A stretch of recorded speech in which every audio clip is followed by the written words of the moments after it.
I'm here today with international author, speaker and presenter Ray Behan, who specialises in the areas of neuroplasticity and the power of meditation, epigenetics, quantum physics and quantum phenomena.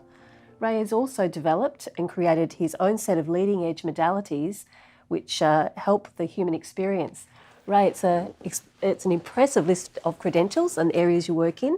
Can you share a little bit about those custom-made modalities that you've created? Sure.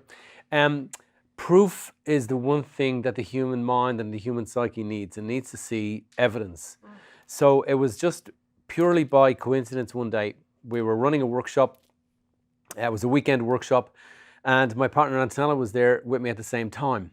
And we were doing these processes with people, whereby we were bringing them through this procedure that I developed called a QAC process, which kind of brings them back to reflecting on the negative emotions that they harness subconsciously, connecting with those negative emotions, which is kind of a personality within inside a personality, and removing and showing the participant how to remove that personality. And when they remove that personality, they were saying to us afterwards, I feel lighter. And Antonella just said to me one day, is it possible these people are losing weight going through this process? So we thought, let's play around with this game.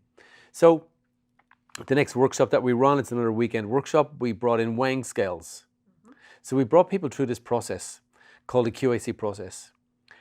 And after that then, we brought them through a really deep meditation, a projectiology meditation. And at the end of that then, we'd weigh them just before they go to the work, and then we weigh them right at the end of that.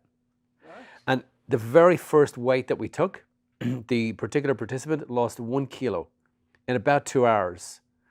And then we started to really play around with that, and we thought, how far can we go with this? And to date, one student has lost 1.63 kilos in a 24-hour period by practicing this practice, taking it home in the evening, returning to the workshop the next day, us weighing him again, and weighing him in and out through these processes. And that's what we call the thaumaturgy process, or the thaumaturgy experiment. So we now kind of do that as a rolling effect. When we run our workshops, we'll bring them through these processes, weigh them, bring them through the process, weigh them out, and let them see. So just imagine for a moment, if you take a human body, and that body is subconsciously producing unregulated chemicals. We just call them negative chemicals of negative emotions, right? And they're producing that at a subconscious level, whereby the person that owns the body isn't even aware that this is activating, this is happening. Right. And we switch that stream off. Well, I mean, doesn't it make sense that if you switch off a stream and you take the remnants of that stream and you put that onto a scales, that you're going to get a measurement, and a measurement is weight? And that's exactly what we experienced in the thaumaturgy experiment. And we do that now ongoing with each workshop. So now the participant, when their critical ego says to them, this isn't working, don't do it, go back to sleep, go watch The Bold and the Beautiful, eat a tub of ice cream, pretend life is going to be great. Those people then can look at that result and go, no, speak back to their own critic, to their own ego, to determine, hey, this stuff is working. I've seen the results, they're measurable. And when you take a measurement, it's inescapable. And to the critic brain, inescapability means that that brain has no choice now but to change. And that's what we were doing with that. Wow, so the work is actually demonstrating real actual change within the space of 2 hours or just the space of a weekend. Yes. That's brilliant. Yes. So can I ask, what is it that drives you to do this work, Ray? It's incredible. What drove me to do this work was my own condition. So I had a condition because of my head injury. So I had a head injury when I was 7. And I fell as a child from a great height onto just hard, cold concrete in the center of Dublin City. And I just landed one day when I fell off this height. I just landed on my head just here. So there's a part of my head that's indented right now. So it's quite soft. So if I press it in, it gets tender, it gets very painful. And I landed on there. At the same time, I was going to Christian Brothers School. Right. Christian Brothers School is a very stressful environment to put anybody into. And when I came out of hospital, I went back to school. And when I went back to school, all I needed was just a time to breathe, just a place to recover. I just needed some empathy, some sympathy, just a bit of space for maybe a year, just to kind of, recoup back into life again. But you're not going to get that in a Christian Brothers School. you're just going to get the cruelty and the unsympathy and the lack of empathy. So you would get that because it's part of their curriculum. It's part of their 1845 curriculum of how you teach children. So you never show them sympathy, you never show them empathy, you only show them cruelty. And if you do that, you'll educate them. So you'll educate them by force. So they'll learn out of fear. So I lived in that. And me and my school buddies lived in that environment of fear. And when I went back to school, with the stress of school, the stress of the brothers and a head injury, I developed and became temporal lobe epileptic. So now I'm medicated. So it was after realizing that if I keep taking these tablets and these pills, they're going to have a reflection on my life. You know, they're going to reflect in my body. I'm going to feel this. So that led me into learning about the brain. And I don't even remember how it happened, but I just know that somebody one day gave me a sheet of paper or sheets of paper. And on that was something about the human brain being malleable.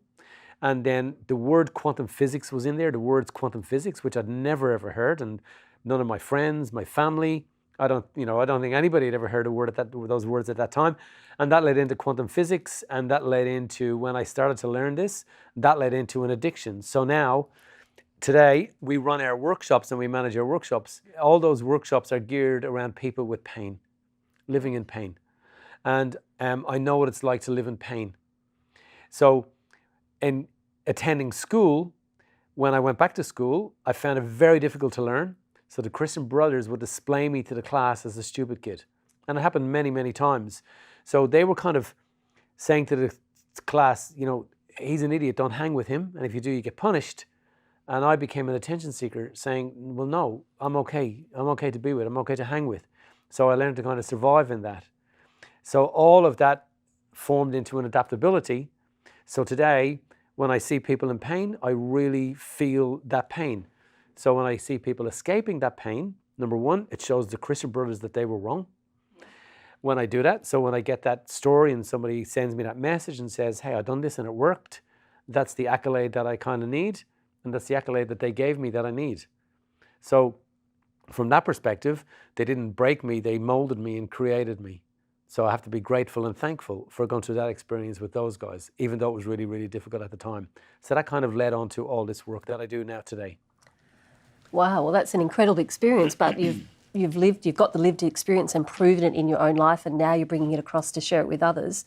But it's not just health and healing, Ray, that your work impacts, is it? There are other areas of life that your work impacts for others.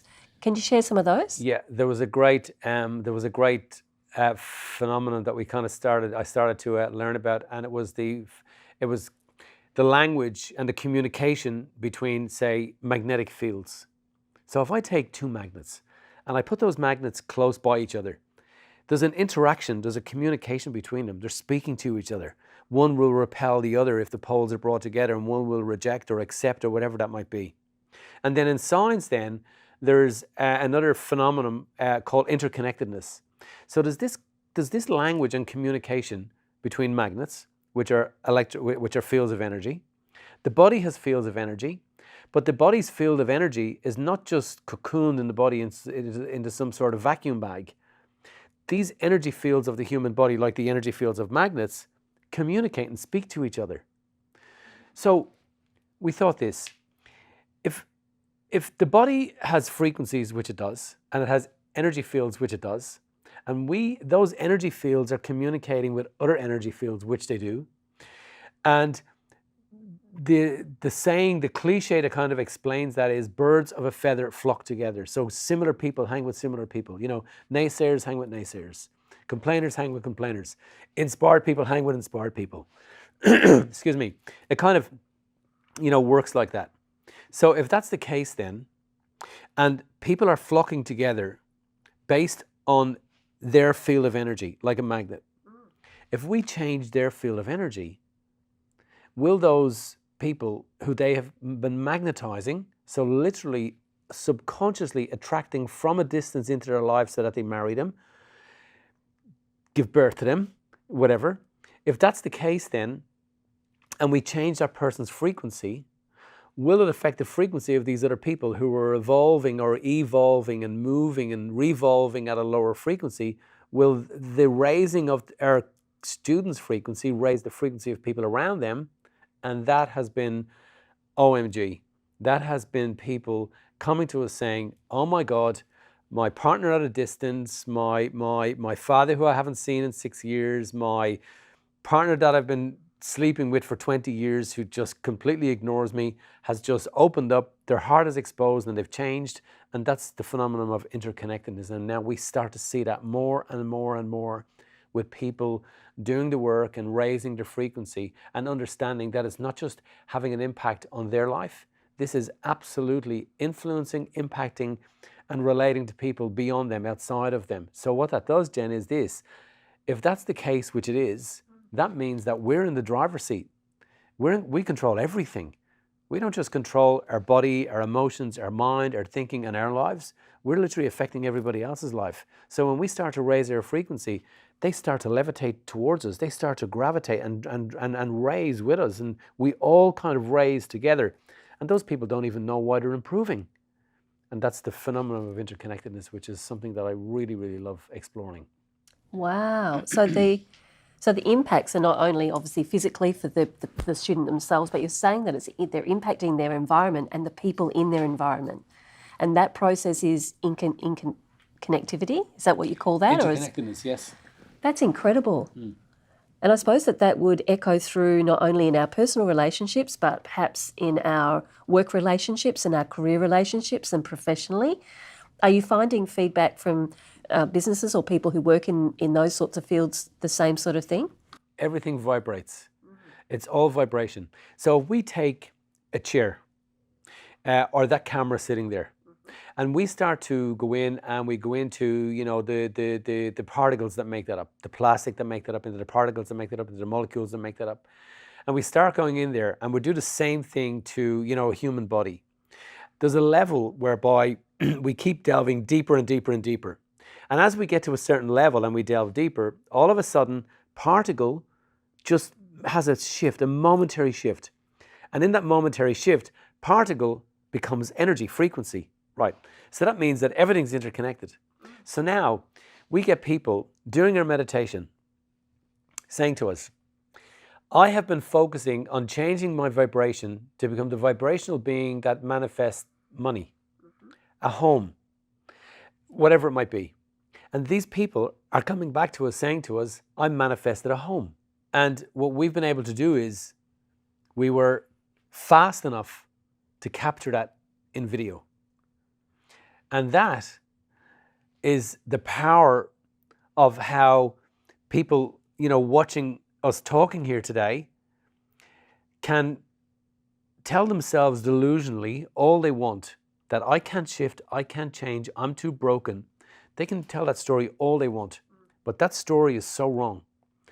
And now, what they can do now is they can start to look at those testimonials and see those stories and understand that if those people have shifted that, those people that are in those testimonials, they're real, Jen. They're real people in real pain with real difficulties. And if they've shifted that, anybody can shift. These people just decided that their pain was too great and they decided to do something about it. And because they did, they had the experience. Well, that's incredible. Well, I suppose it's not incredible. It's actually happening and it's real. And just explain to me, you said you caught it in video. What do you mean? You actually caught it real time of these people going through the transformation. Is that what you're meaning? We got that video when they had done their work, and they sat in those workshops and they manifested these things at those workshops. We captured that in a video testimonial. We've then had people who didn't come to the workshop. And we had people who sat at home and they practiced our projectiology meditation.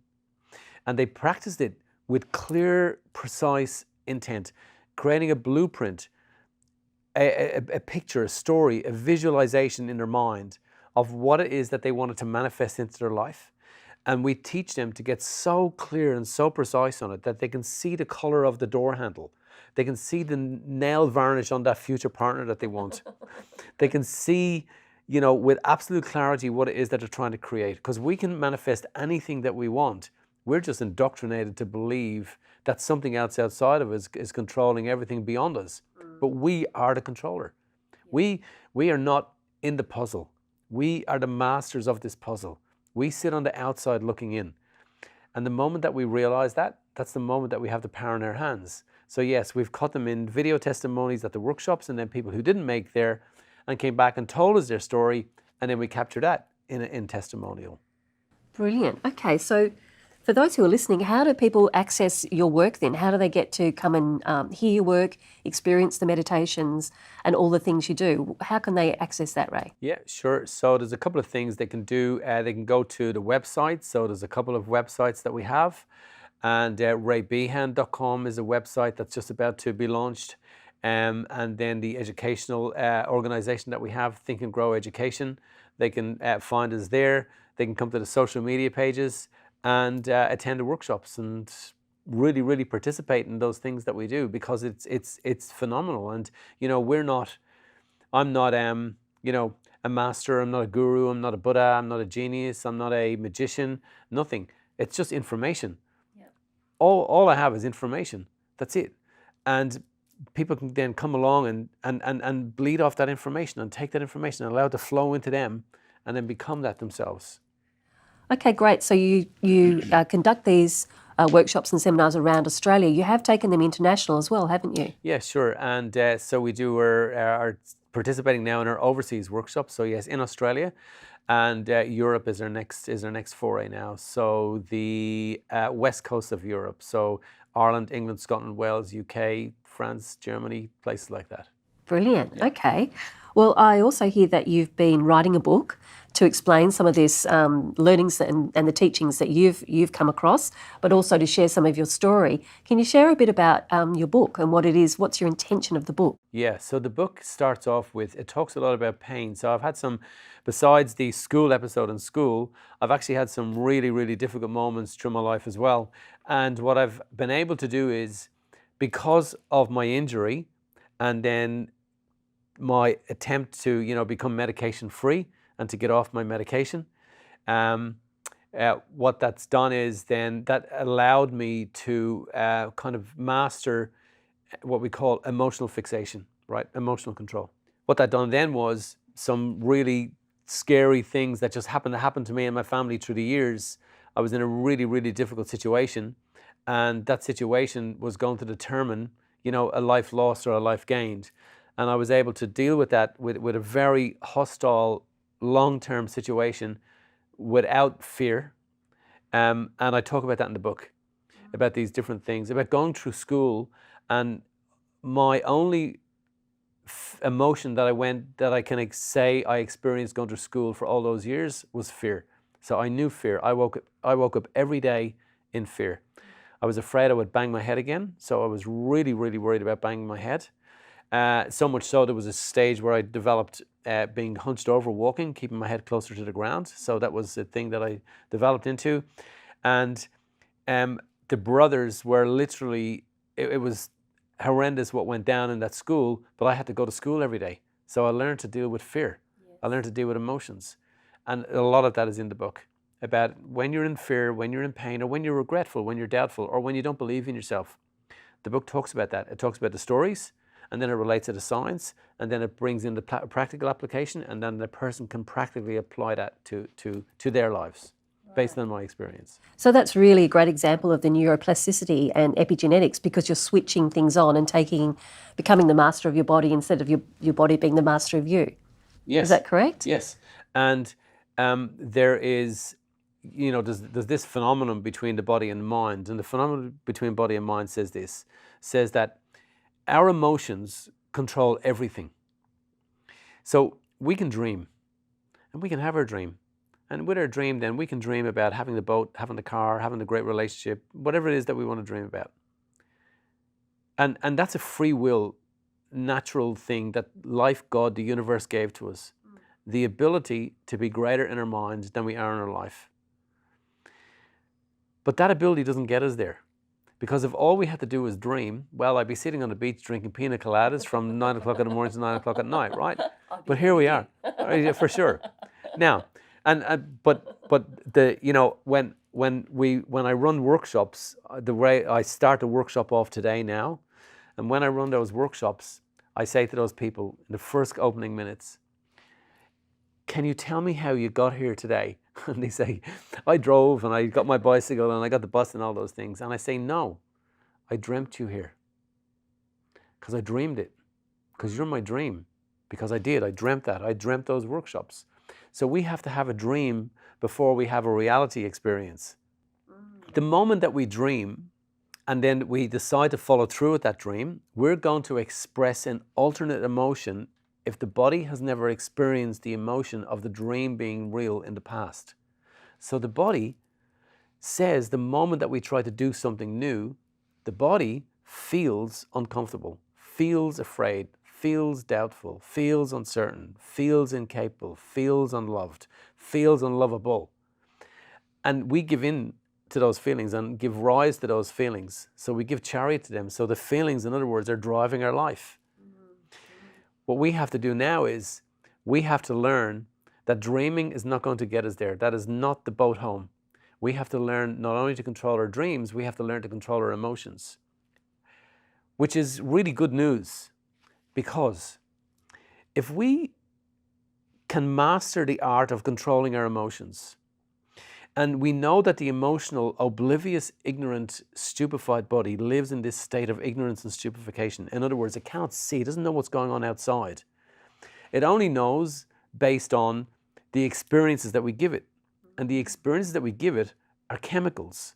So, the currency of the brain is thought electrical. The currency of the body is feeling chemical. So, the brain turns electrical thought into a chemical which we express in the body as an emotion, which we complain as a feeling. So we feel our chemicals. So feeling is the opening and expression of a chemical. You watch a funny movie and you feel funny in your body, that is a whole series of chemicals expressing themselves in the body. So the brain produces these little globules of knowledge and sends this knowledge to the body. These are chemicals. And these chemicals then express in the body, and now the body reads the knowledge contained in the chemical, and now the body is expressing and feeling as the brain is thinking, and we call it sanity. So sanity is when the body feels as the brain thinks. And now the body starts to animate. So animation means move. So now the body starts to move in accordance with the emotions it's expressing. But if we leave that body smothered in familiar emotions and chemicals through the years, the body addicts to those chemical expressions. So the body becomes addicted to a chemical, and the chemical is the chemical of the thought. So now the body is addicted to thoughts. Now, if those thoughts are negative, and the body has been expressing and experiencing negative chemicals, such as the unregulation of, norepinephrine and, cortisol and all of these chemicals that harm the body, and the body becomes addicted to those chemicals, and then we try and escape that, the toxicity of our life, by dreaming about it and then asking the body to follow through with it. The body will never follow through with that just by us asking it. What we have to do is we have to teach the body at an emotional level what it feels like to live in the dream that we want to live in, so that the body can feel emotionally what that feels like. And because the body lives in a stupefied state, as far as it's concerned, the future dream has already happened and occurred right now. And when that happens, there's no need for the body to feel fear, doubt, regret, anger, judgmental, I'm not worth it, I'm not capable, I'm not able. Now we've convinced our body that the dream is in the moment. And when we do, the body then animates and starts to move in accordance with that new life, new dream, new aspiration, new reality that we want to create. Right. So, wow. We're training. We're using our mind to train our body, and then as a whole, moving ourselves forwards towards our dream and creating that reality. Yes. Rather than the other way, which most of us are stuck in, that every same old, day in, day out, stay in our comfort zone, never get to achieve the things we really want. Yes. That's incredible. So that's the person that reads the book, watches the video, goes to the workshops, does all of these things. Unless that information is delivered in such a clear, fine, distinct way that that person who's reading that book, watching that video, attending that workshop, if they take that away as a really happy, great experience that day, but don't take it away in a practically applicable way, they're just back being them old selves again.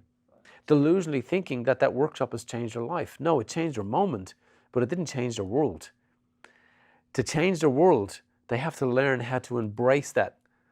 And to do that, they have to teach their body how to become the body that lives emotionally right now in that dream. Okay, so let's just quickly unpack that. What does that look like? Are you saying that once they've read the book, done the video, come to the course, experienced it, and when they go back to their old environment, what is it that they have to do that it's going to cement that change and really make that dream a reality? What do they have to do? They have to learn that if they comb their hair every day to make their hair look nice, they're going to have to comb their mind to make their life look nice. Oh, I like that. So it's going to take an habitual, it is a whole habit. It's a whole new habit. Right. So people have a choice. They can live in their pain eternally until the day they're on the elevator out of here and their last day, and that day of regret, where they look back and go, why didn't I? Or they can make a choice and get to their last day, and in that last day, they can say, I lived it. I done it all. I became it. And even if they didn't get right to that last end goal that they wanted, at least they can rest assured in the fact that, you know what, I gave it my 100%. But trying hard is never going to get us there. Yeah. If we don't learn how to master our emotional body, we can try all we want. We can work our fingers to the bone. But if we don't learn this and how to change this, this will never happen. Right. Okay, so there's obviously a track out of same old sort of life, moving us towards something. I have read some of your content, which, and this may be a little bit controversial, but you actually discuss the negative impacts of staying stuck, and even in the extreme state, you explain what can happen with an unborn child when a mother's carrying her child and she's thinking negative emotions, she's stressed. What can be some of those negative impacts, from her to her unborn child, Ray? Let's say we take an expectant mother, yeah, right, and she goes to the doctor, and the doctor says, okay, congratulations, you're about to have a child, you've got 6 months to go, 8 months to go, 9 months to go. And the doctor will ask a series of questions, and they'd say things like, what's your diet like? Are you smoking? Are you drinking? Let's make the assumption that the mother said, I used to smoke 30 cigarettes a day, but I've actually cut it down to 10 now that I'm pregnant. And I used to have a couple of glasses of wine every night for dinner, but now I'm just having my wines, on the weekend. So I have my party night on the weekend. The doctor will most likely say to that mother, if you really cherish the wellness and the health of your unborn child, you really need to reconsider your habits. Habits. Yes. Right. And that mother then will go off and determine, if I want my child to be healthy, I need to stop feeding it tobacco and nicotine and alcohol, because not only does just nutrients cross over the placenta plane from the mother to the unborn fetus, but a whole stream, a whole river of chemicals flow over there. How do we know? We know because the doctor said stop smoking and stop drinking. It's not just nutrients that are going to cross over. That mother now changes her habits to get healthy, as we just said, right? Okay. But then she goes home. And let's say that mother, for example, is judgmental, overcritical, argumentative, a victim. The uncontrolled emotions and the controlled emotions. The uncontrolled emotions are, I feel I'm a victim, I feel unloved, I feel the world hasn't got my back. That's a kind of an uncontrolled emotion. That's real for that mother. Okay. The controlled emotions then are the emotions of jealousy, anger, regret, judgmental, all of those that the mother thinks aren't controllable. If we take a human body and we start to produce a flood, a bleed of subconscious chemicals around judgmental, argumentative, critical, and so on and so forward, over time we know that those stress chemicals harm that human body, that mother. So that mother, when she's in her 50s and 60s, will activate disease and illness in her body, depression, anxiety, whatever it might be, cancers, because we know that the flow of toxic chemicals around subconscious toxic thoughts produces a toxic habitat in a human body, which expresses itself in terms that we are familiar with: depression, anxiety, illness, disease, cancers, MS, and so on and so forward.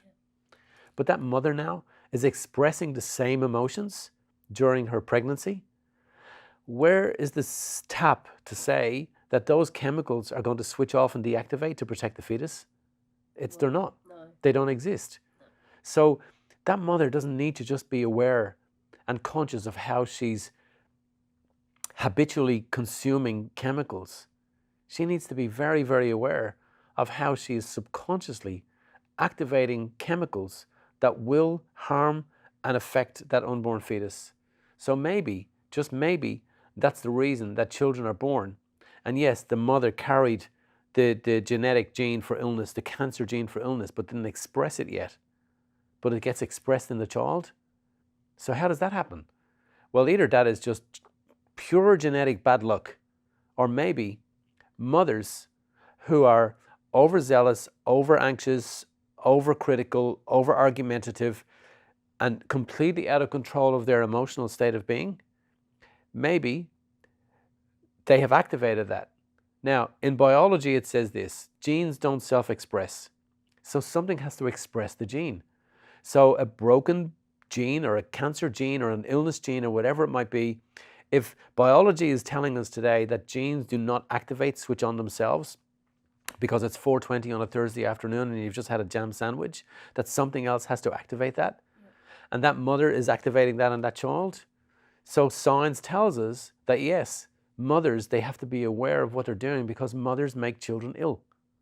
Now, not only the mother makes the child ill, but the external experience that's going on. So now the father plays a role in that.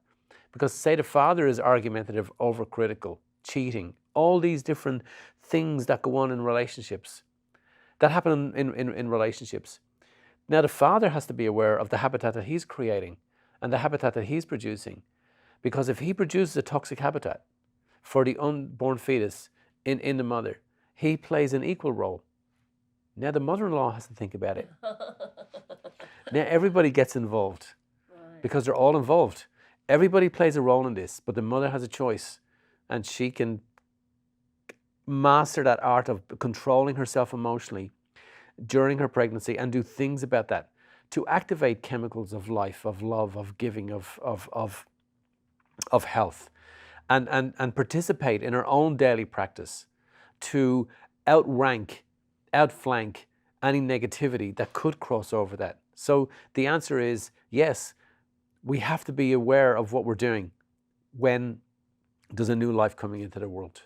Okay, so it's obvious that not only the external environment impacts the mother carrying the child in utero, but also the internal environment where the unborn child is bathed in all those hormones, chemicals, etc., coming across that placental barrier. So what is it that the mother can do to mitigate the stress and these negative emotions in her life so she protects her unborn child and nurtures her unborn child? It's going to depend on the magnitude of the habitat that she's living in. Let's say, for example, she's living in an extreme toxic habitat where it's just abuse, alcoholism. She's not consuming it, but she's living in it. Yeah. Somebody's smoking in the house. All these things are going on. There's arguments, there's screaming, there's shouting. We see it on TV, right? But it's real. People live in that world. She has to leave. So she should leave that environment if she wants to give birth to a healthy baby. She should leave the environment. And then when she gives health to the baby, that's her choice after that. But if the question is, will that child be born healthy and be somehow extracted from what was going on externally? The answer is no. It's not going to happen. Now, if it's not to that extreme, what can the mother do? So the mother can participate in a daily practice to make sure that she's spending time every day and that she's producing and activating healing and health chemicals and regulating her chemical flow in doing that literally by thought alone. And how do we do that? Meditation has been misunderstood and misrepresented for millennium. Meditation is an art that does not need to be mastered. And meditation gives a moment to the person sitting in their mind to deactivate their critical mind. And when you deactivate a critical mind, your mind of wellness and inspiration, your natural mind is going to open up. And when you give rise to your natural mind and to your natural brain, it's going to do what it does. It's going to speak to you naturally. It's going to connect you with nature. And what does nature want? Nature wants you to live. It wants us to thrive. It wants us to survive. It wants us to live long and to live well. And the moment then in meditation, where we just stop being us for a moment, and we just stop being in our lives and being in our world and being in our habitat and being in our relationships and being in our work environment and separate ourselves from that, nature takes over. And if they do that and practice that every single day, that is the opportunity then to create a whole healthy habitat for that child to be spending that very, very important 9 months of their life that literally determines the quality of that child's health, literally for the rest of their life in that moment. And everybody has an opportunity to do that. Yeah, so therefore, well, they're literally laying a foundation, not only physically, but also physiologically, mentally, emotionally, to give that child the best chance to be healthy, fit and well when it's at birth. Yes. Wow, that's incredible technology. Now, the woman then that suffers in that very toxic environment and makes a decision to leave that environment, if the other partner, the other person that's building that habitat, that's producing that habitat, that's creating that toxicity, that person can play a role. So those two people now can play a role in that.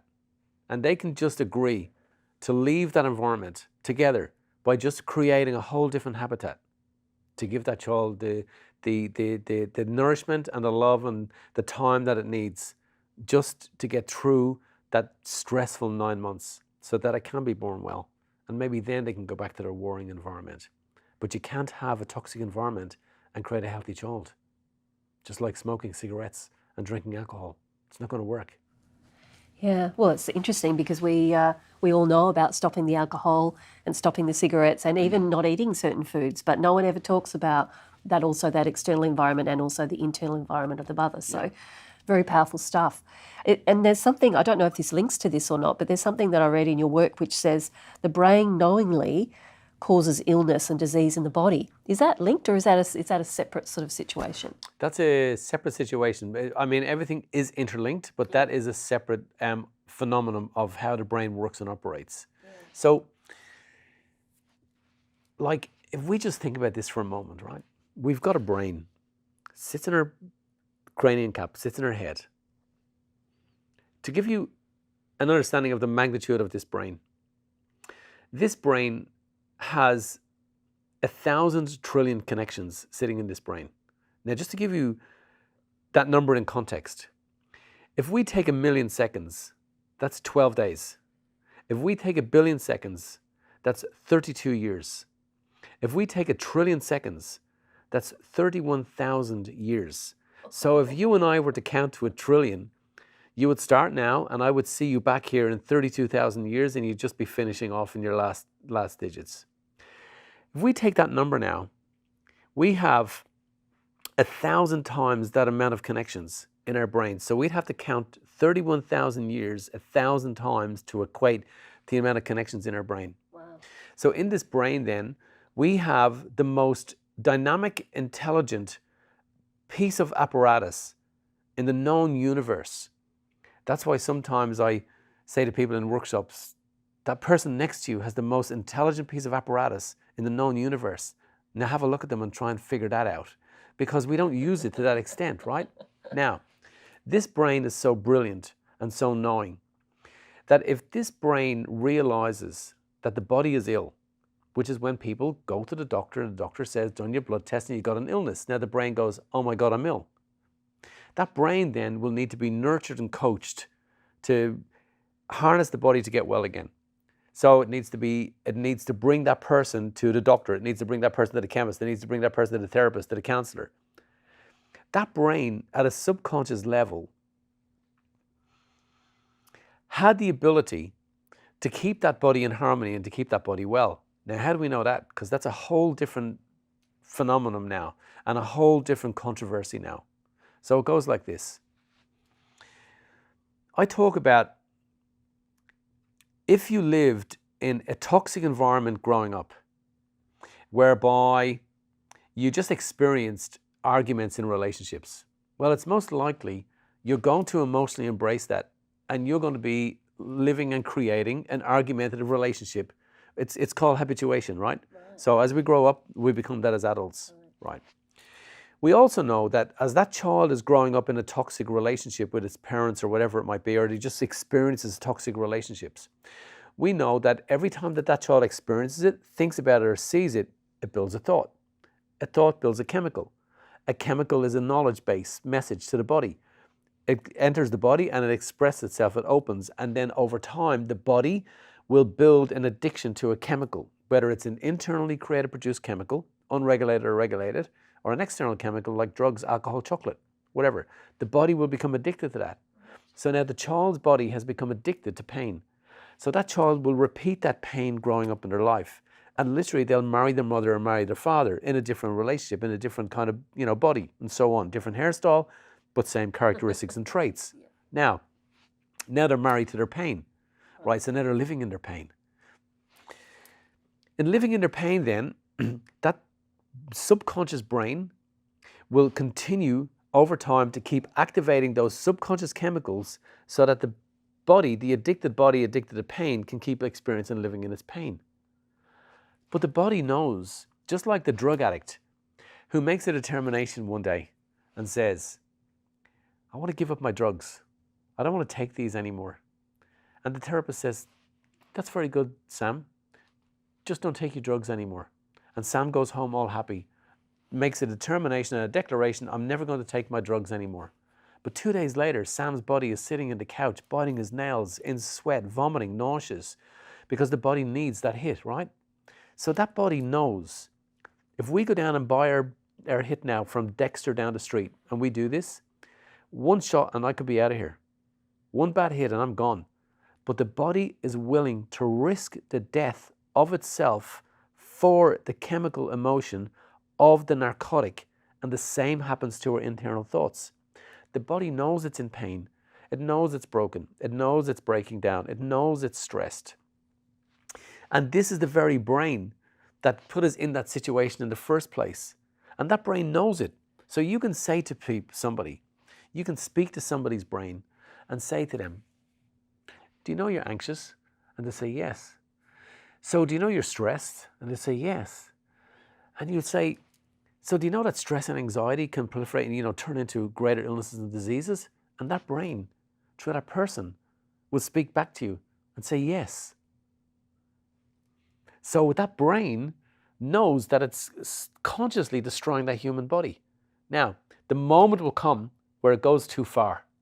And when it goes too far, then they go to the doctor, they go on the diet, they go off, they get things cut out of them, they go see the gurus around the world. So that brain that knew that it was broken all along is now the brain that's in distress and harmony, or disharmony. So why can't we take these brains of ours and modify the body genetically to not so much subconsciously destroy the body anymore?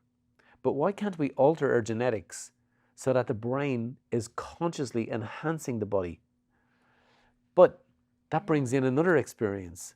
So right now, in our world today, we have become so separated from nature that for so many years and millennium, through all the past generations, all those ancestral generations of ours, they experienced the world.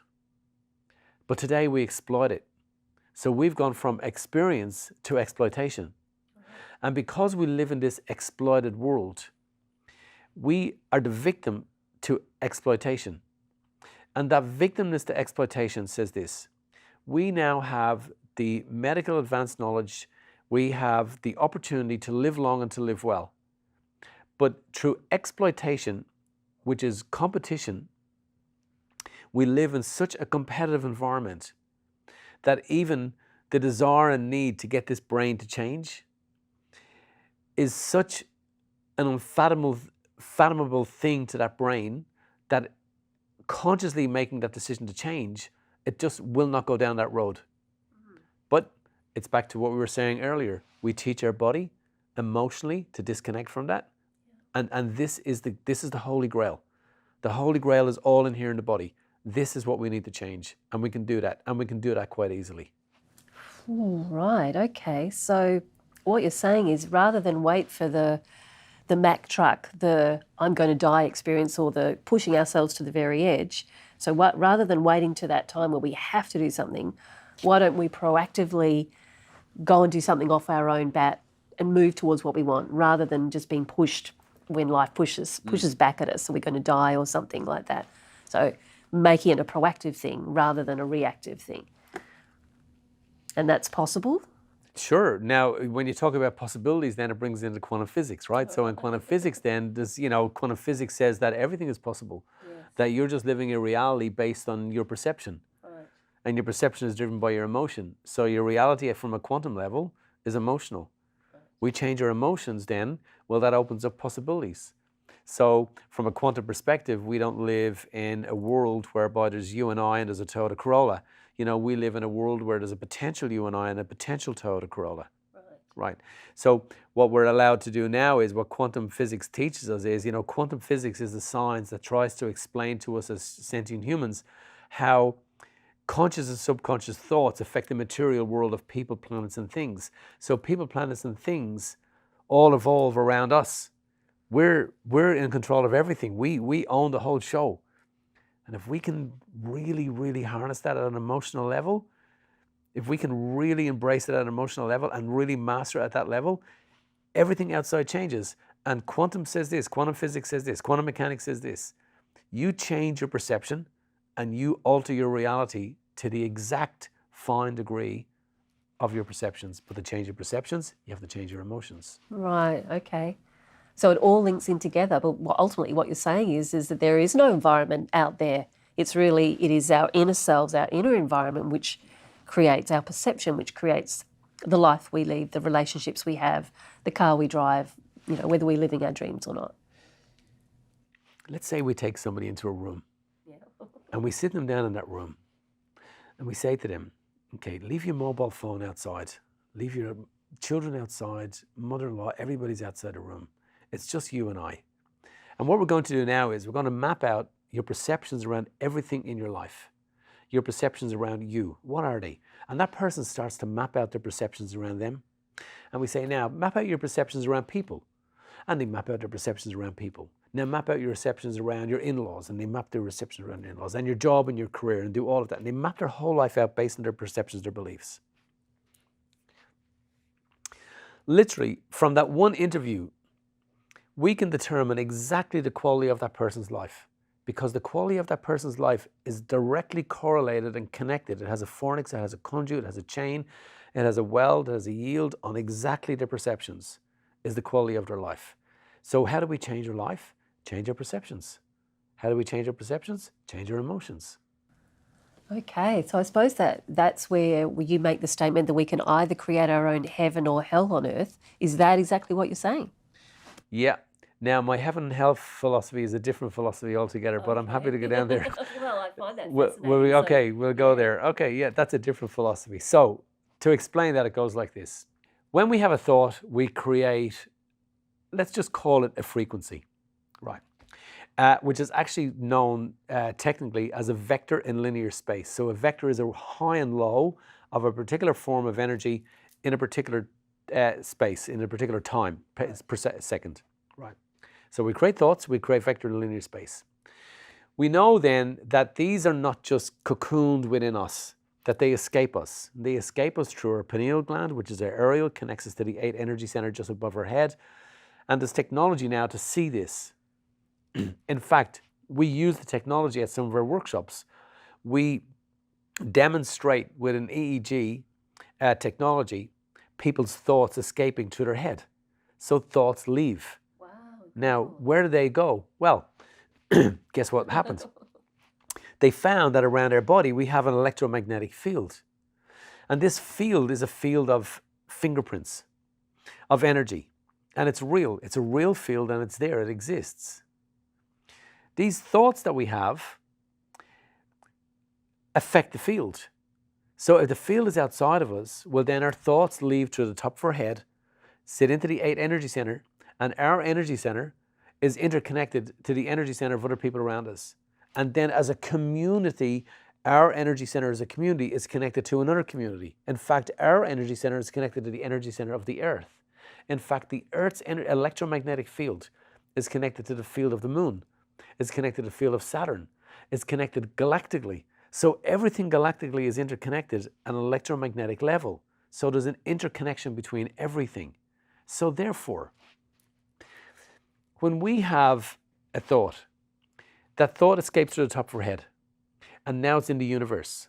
So the universe is learning from our thinking. So it is learning about us. As we discover it, it discovers us. Because these vectors produced by thoughts, an emergent effect of a thought, sit and plant themselves in the electromagnetic field outside of us and remain as a fingerprint of that thought forever. So when the body is finished with the body, where does the consciousness go? And there's nothing to say that when the body dies, consciousness dies with it. There's no evidence to say that whatsoever. So therefore, if there is an eternity, is that eternity in the electromagnetic field? And if there is an electromagnetic field, which there is, and it lives in eternity, which it does, because it's exempt from time and space, and lives there forever, and we've lived our life with deflated, narcissistic, naysaying, difficult thoughts, don't we create that reality outside of us? Yes. So therefore, and if we're going to live in that for eternity, is that hell? Oh, I see, right. So that's such a powerful concept, is that literally if all of our thoughts exist and they stay in our field or in our external consciousness, then I suppose the flip side of that is, imagine what we could all create if we all changed our thoughts, if we all started to behave in ways and think in ways and feel in ways which were empowering, positive, etc., what we could create here on the planet and even across the universe then, Ray. Leonard Lebovici done a great experiment, and he was the head of the Rubin Medical Center. And what he wanted to do was, he wanted to discover if human conscious collective thinking could affect the wellness of other people. He done this experiment with a group of people in what's called a controlled environment. So let's just paint that picture for a moment, right? Let's say we take a ballroom, right? And in that ballroom, we have 4 big tables, and we have 50 people around each of those 4 tables. This is our ballroom, so this is our experimental center. Yeah. Leonard went off to the hospital, and he took the name of 3,393 patients who developed sepsis during their stay in his hospital. And he got those, and he put them all onto little slivers of paper. Now, each sliver of paper has one name of somebody who developed sepsis during their stay in his hospital. He put them all into a box. He went into that controlled environment, and he randomly passed the box from group to group, going all across all 4 groups. As the box passed each group, somebody from the group had to put their hand in and take one name out and leave it on the center of their table, and then the box moved on to the next until all 3,000 names were evenly spread across all 4 groups. Group number 1 was asked to do nothing with the names sitting in the center of their table. Group number 2 was asked to feel what it would feel like for these people to get well, but not to think about it. Just feel about it, don't think about it. Group number 3 were asked to think about it, but don't feel about it. Don't let it express itself as an emotion in your body. Just allow it to activate as an electrical thought in your head. Group number 4 was asked to feel and think about the magnitude and the power and the ability and what it would feel like for these people who suffer from sepsis to get well. Now, sepsis can be fatal. So you can go to hospital, develop sepsis, and die from that. And the experiment showed that of the 4 groups, the group that felt and thought about distant people who they had no connection with whatsoever getting well, that group had faster recovery, shorter hospital stay, and lesser fatality than all of the other groups. So the people that they had the names of in that group were the ones who did the best, recovered the best, had the best outcomes. Yes. Interconnectedness, right? Wow. Einstein, spooky action at a distance. Yeah. How can I have a thought over here and it affects the universe over there? How can I have a thought over here and affect somebody over there? Yeah. So now, I think the spookiest part of that experiment, by the way, Jen, was this. Those people were in hospital 10 years before the study was undertaken. So they affected the past. So that means you can get the bicycle for Christmas. Oh, no, hang on a minute. Hang on, you just have to explain that again. So you're saying that those people's names, they were in hospital 10 years prior to these people thinking about them and feeling about them. Correct. quantum, everything happening all at one time. So everything is interconnected all at once. Now, that brings us into another phenomenon. Certainly does. And you know, that other phenomenon is, you know, that this process of interconnectedness. It's what it's telling us is this. You know, your conscious thinking is having a direct reflect on not just people at a distance, but just imagine what your thoughts have been doing to you in your life. Well, it's just, look, my mind is expanding as we speak. It's incredible when we can link. And that's what I love about your work, is you can link such diverse fields and bring them all together. So from what you know now and what you've experienced, what would you say is the future? Moving forward, the future with your work and the future that you think is possible for humanity, perhaps, if we start using this sort of technology? Sure. That could be a bit radical. That's a bit... Right. That could be a bit, you know, controversial. But how do we go back to nature is really the question. Yeah. Right. We have to become very natural, and we're not. Right. And we have things that are separating us from nature. And we have this exploited, competitive world and reality that we live in now. And the more that we fall into that, the less natural that we're going to be. And we're going to be so disconnected from who we are. So how do we do it? We have to do it by understanding that if we go back to nature, we will still be happy and happier. We will still be healthy and healthier. And we will still have more, just in a different way. But this whole space that we've created for ourselves on this planet, this whole digital world that we've created, will continue to separate us from humanity until nature decides that we're no longer a fit here. And when nature sees that we're no longer a fit here, nature will wave bye-bye to us and we'll be out of here. And then we might revisit again in a million years' time, who knows? But I think everything is showing us that nature right now is working against us. It's realizing that we are the threat. And of any creature, you know, galactically that we know of, we are the most destructive of all. And we live in that destruction. And when, you know, I sit in a workshop and I talk about that, and people sit there and they're nodding and they're going, yes, they are the culprit. Yeah. We are all the culprit. We're all part of this destruction, the destructive phase. Okay, well, look, I can agree with you there. So when you say back to nature, what do you actually mean by that? What does that look like then, to go back to nature? Sure. So there was probably a moment 2 generations ago whereby we weren't so competitive. We weren't so commercial. Not that there's anything wrong with competition and commerciality and being commercial, apart from the fact that we lost control of it, right. Apart from the fact that it controls us. And that's where the whole matrix of everything is breaking down. So what does that mean? We have to get rid of this digital world that we live in. And we have to go back to the world that we lived in the past, when there was no places that we can send a child right now. When you walk into a cafe or a restaurant, and you walk around that cafe and restaurant, and you try and spot one family, just one, chatting, you will never see it now.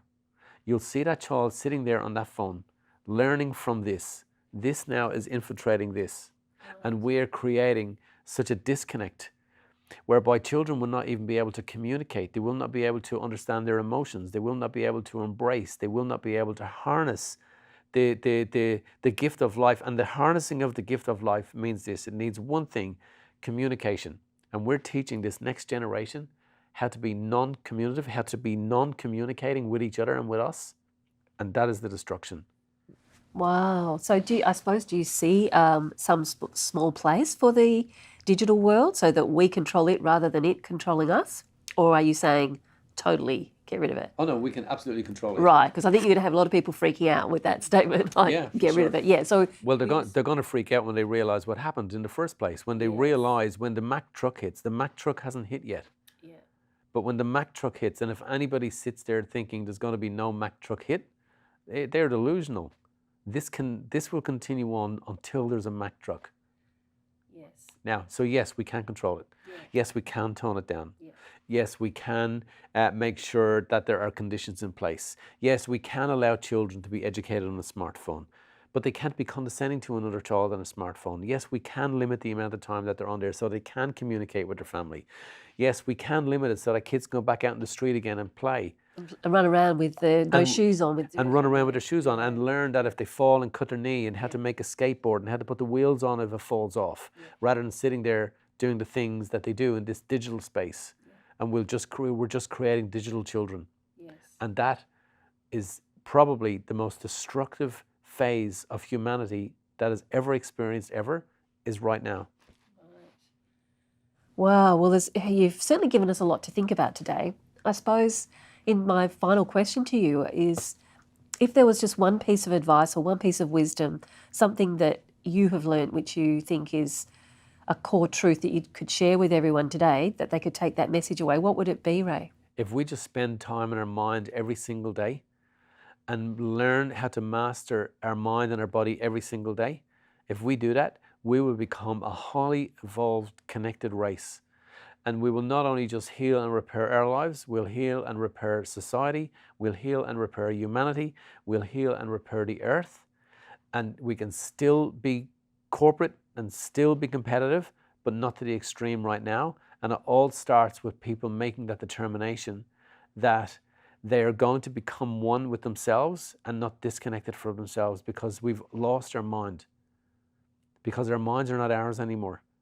Our minds are indoctrinated by the indoctrination and the culture of other minds that control everything that's happening and going on, not getting into conspiracy theories, but there is a control of everything that's happening and going on.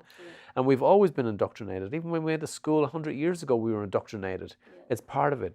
But this level is extreme, and we can all work and combine together. And if we work and combine together, we will get right back to nature again, and we will live in harmony. So there is a utopia potential out there. And we can connect with that. And we can do that if we just start as individuals making the choice first. It all starts with us. We don't need gangs of people around us. We just need, as an individual level, to make that one decision ourselves. And if we do that, everything changes. Powerful stuff. Okay, so just one more question then, if you don't mind. Perfect. So if the individual can make that decision and start doing that, does that mean that then we reach out and connect with each other at a different level? Because we're shifted, so then we connect differently. And when we do that, they will just levitate towards us. We will levitate. Birds of a feather unconsciously hang together. So unconsciously it will happen, because we made a conscious decision to make it happen. So we don't have to worry about how will all of this happen. We just have to make the conscious decision that we want to make this happen and follow through with that. And yes, interconnectedness will bring us all together, and we will live back with nature again in harmony. Wow, fantastic. Well, I've got a lot to think about today, Ray, and thank you for sharing those words with us. Very powerful interview. And thanks again, Ray, for spending time with us and explaining some of your amazing technologies and philosophies on life. Very thought-provoking, but very empowering. Yep. And if you're listening today and have felt a connection with what Ray's speaking about and are interested in connecting with Ray, you can find him at raybehan.com, thinkandgrow.com. And you can also there find out the courses, the books and the experiences and the products that Ray has available to you.